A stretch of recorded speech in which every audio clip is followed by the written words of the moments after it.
महान सुशासन दिवस पर अपने विचार व्यक्त करते हुए बहुत ही गर्व से भरा हुआ एक करता हुआ महसूस कर रहा हूँ, क्योंकि अटल बिहारी एक ऐसे महान व्यक्तित्व के धनी व्यक्ति थे जिनका नाम जुबान पर आते ही सिर्फ श्रद्धा से झूम उठता है और शरीर में एक नई ऊर्जा देश पर मन मिटने के लिए घूमता होने लगती है। ऐसे महान व्यक्तित्व के धनी व्यक्ति 25 दिसंबर 1924 ईस्वी को मध्य प्रदेश के ग्वालियर में पैदा हुए और एक उनका व्यक्तित्व तो हिमालय पर्वत की तरह था। जिस प्रकार हिमालय पर्वत की विशाल काया भारत के लिए हमेशा सुरक्षा का काम करती है, उसी प्रकार उनका नेतृत्व भारत के लिए सुरक्षा का काम करता था। उनका व्यक्तित्व तो सूर्य के समान था। जिस प्रकार सूर्य का व्यक्तित्व वो अपनी कार्यशैली की वजह से खुद भी चमकता है और दूसरों को भी चमकाता है, ऐसे माननीय अटल जी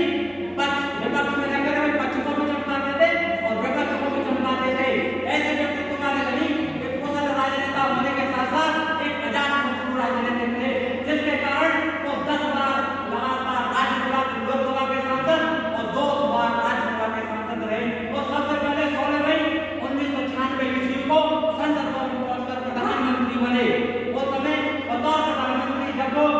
देश के खाद्यान्न विभाग में पहुंचे तो उन्होंने देखा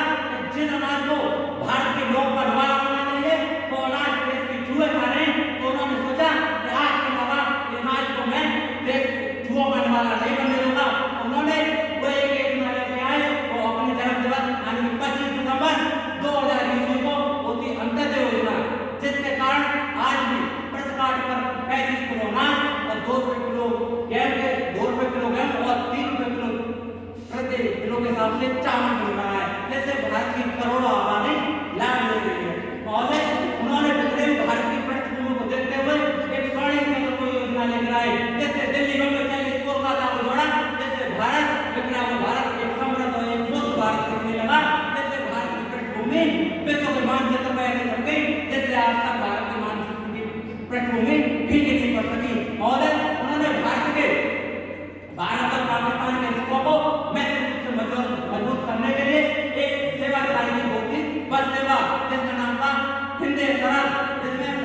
प्रधानमंत्री माननीय श्री अटल बिहारी जी खुद पहले यात्री बनकर नवाज शरीफ के पास पहुंचे। उन्होंने